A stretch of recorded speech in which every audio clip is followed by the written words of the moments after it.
Tale of two stories. So this is from Walter Bragman. Two stories on the same day. Dow Jones Index breaks 29,000 for the first time, and man robs pharmacy, leaving note telling clerk, "I'm sorry, I have a sick child." You know, it's almost like the Wall Street doesn't really reflect the real economy. It's almost like that. It's almost like it has nothing to fucking do with the real economy. It's almost like Wall Street is just a bunch of 1% millionaires counting each other's money, and where are they getting it from? They're extracting it from people with kids who can't afford their own fucking pharmacy. That's where they're getting it from. As Piketty has pointed out, investment is really extraction, right? Because economies don't grow fast enough to return the investments that people are getting. So where is that money rich people are getting? They're extracting it from the fucking workers. So that's what's happening right now, a massive transfer of wealth to the wealthy, upward, and now we have stories like this.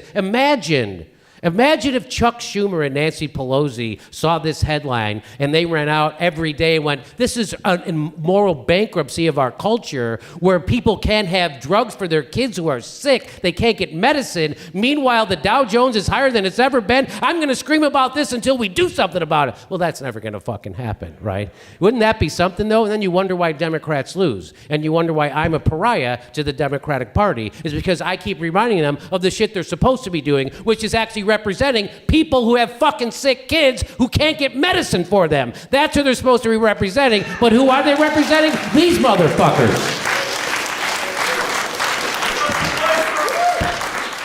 This is the same tactic they use with sports when they're like, "This LeBron James got this new $100 million contract," and everyone goes, "Oh, that's awesome," and they sell it to us like, "Yeah, the Dow Jones."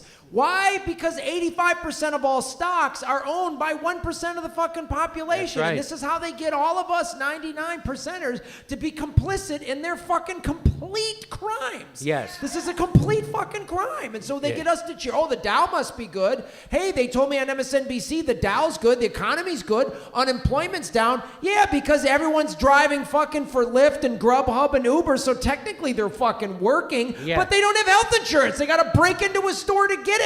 Yeah, that's exactly right, Graham.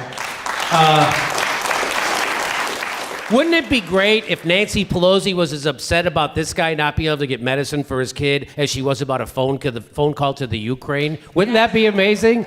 How about we impeach Trump because he didn't get medicine to this guy's fucking kid instead of a phone call to the Ukraine about killing more people? And this isn't, what's that?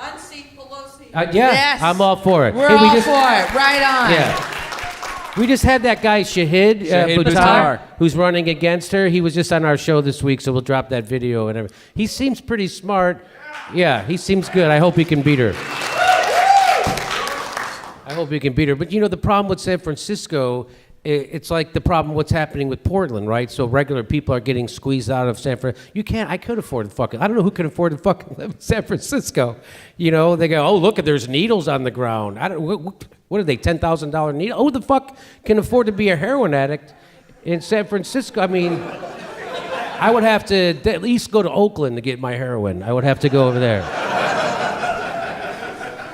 So I don't know. I hope he wins, but San Francisco is not progressive. It's liberal, which means it's fucking establishment, rich people, and so that's why Nancy Pelosi gets reelected every year. And it's now because of the Silicon Valley and the tech industry has taken over San Francisco. The soul of San Francisco, the sort of activist, true left, progressive soul of San Francisco has all had to move out. So now all you have are people with these high-end tech jobs, and then the homeless. I mean, and the massive drug problem. It's a two-tiered society. Completely two-tiered. That's what we're coming into, right? So middle-class people can't afford college, they can't afford health care, they can't afford anything, and so we have rich people and poor people. It's like a banana republic, right? They even have like a pathway in San Francisco called Nancy Pelosi Way. Like it's named really? After, yeah. Does it lead to a progressive graveyard? Yeah, it does.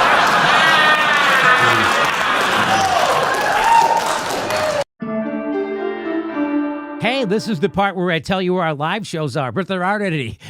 And then I would tell you to go join our premium, but nobody has a fucking job. So why don't you just enjoy the video?